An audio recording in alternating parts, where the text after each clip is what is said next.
Hello everybody, welcome back. We have a new knife for you today. This is the Bushmaster Explorer pocket knife.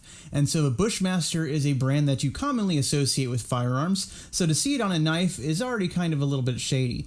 That being said, the style of the knife, piqued my interest quite a bit, so I decided to come pick it up. So before we actually look at the knife, let's take a look at the specs on the box, because this is one of the things that interested me.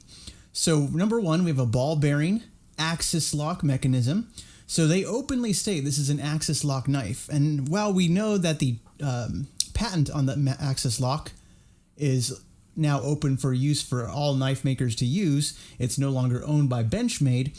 The name axis lock, I can't help but wonder if that still is trademarked by Benchmade. So I wonder if using the axis lock mechanism, that being okay, I wonder if calling it that is still kosher as well. But that being said, it is what it is. We have zebra wood handle scales, which we'll get a closer look in a minute. The blade steel also piqued my interest. 3 3/8 inch S35V steel blade. And now it's meant to be a bushcraft knife, so I would expect a D2 blade or something like that, or maybe a carbon steel, but S35V. And now note, it doesn't say S35VN, it says S35V. Right there on the blade we can see S35V clearly marked. And so I can't help but wonder, is there such a thing as an S35V steel? Because I did some research, and of course if you search S35V, what is Google going to show you? It's going to show you results for S35VN. And so part of me is thinking is, okay, did the Chinese manufacturer of this knife just make, a typo? Because on the Budk website, it's advertised as S35V. The box says it, the blade says it. Maybe they just took it and ran with it. Maybe they meant to say S35VN, so perhaps it really is that steel. But regardless, let's just assume, best case scenario, it's an S35VN steel blade. The knife itself, $59.99, so S35V steel.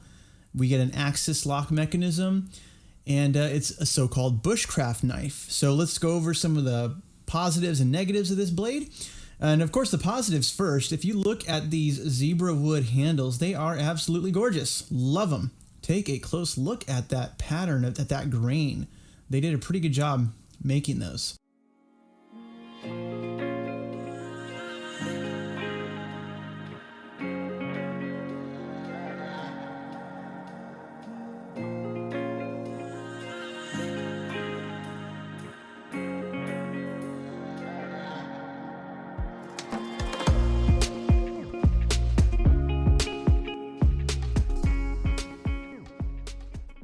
So that was the first thing that I noticed on the knife, was just the striking grain on the zebra wood scales. So very well done, very well done.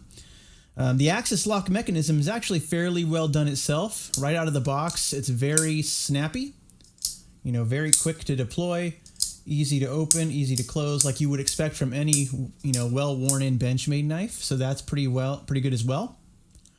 And of course, the third thing that probably attracted me to it is just the blade shape. It has that very typical bushcraft shape of a blade.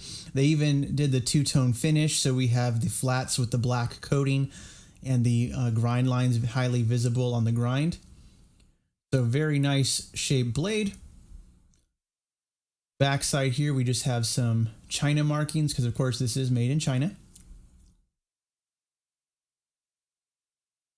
So those are all good things about the knife. Some of the questionable things, I would say, number one, there's a pocket clip. And now I'm not against pocket clips. I actually love pocket clips on all my knives. This particular one just doesn't feel like it fits, though. You can see it's kind of off center. It's pretty low on the handle. There's only one position, so it's tip up right hand carry only. And the shape of the clip is kind of odd too. You can see just right here, there's this odd divot in it, this odd shape in there.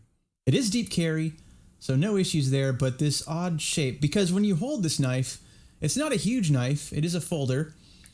It feels great in the hand when you're holding it, except for that pocket clip. That pocket clip digs right into your hand. I can even feel it creaking when you grip it good, because the handle shape is really nice. It's this great, this bell-shaped handle at the end really helps with grip, gives you a secure hold on the blade, on the knife. But that pocket clip gets in the way, surprisingly. So even though I love pocket clips, I kind of want to take it off, you know? It doesn't quite fit in on a bushcraft knife. And even if it did, this is a poor choice of a pocket clip. So there is that. That being said, that's a slight negative. Probably the bigger negative I would say about this knife is even though the handle scales are very well done, they do not fit the metal liners underneath. So you can see the steel liners sitting proud of all the wood all the way around the handles of the knife. And this may not be evident on video, but it is evident when you're holding it. Not that it's sharp, or not that it's uncomfortable, super uncomfortable, but it's noticeable to the naked eye. You notice it, it kind of stands out.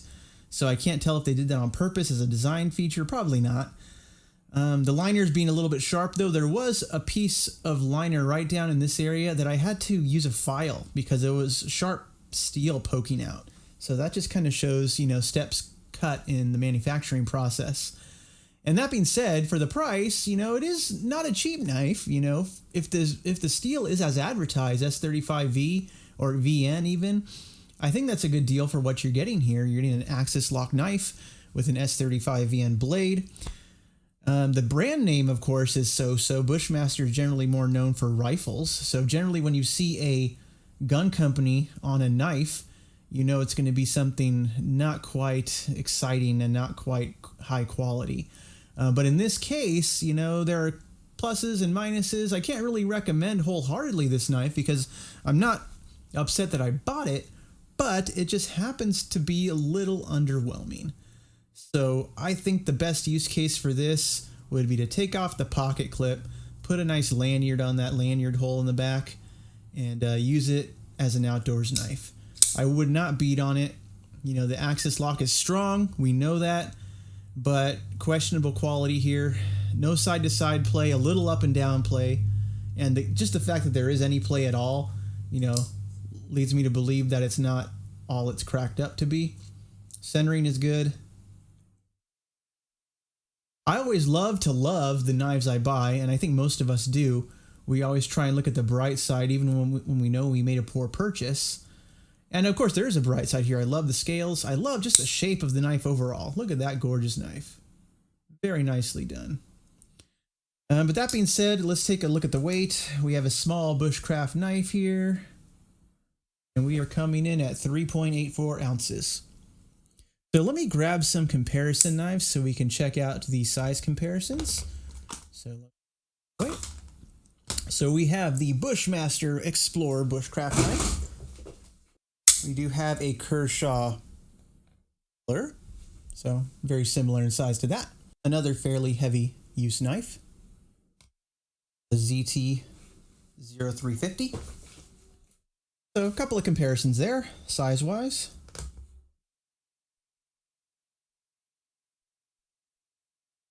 So what do you think about the Bushmaster? You know, I think the brand name and the style of the knife is kind of chintzy, I guess a good word of it is, but I do love the handle scales. I love the shape of the blade. I don't think it's quite a bushcrafting knife like they advertise it to be. If you used it like that, it might not have the longest lifespan. And is it really S35 VN steel? That's the question.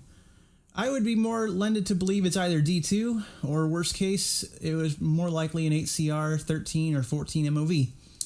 You know, I wish I could send it to, maybe I could send it to that Love Them Knives channel, have him test it for Rockwell hardness and seen what steel it really is, because that's an interesting channel. He always tests those blades.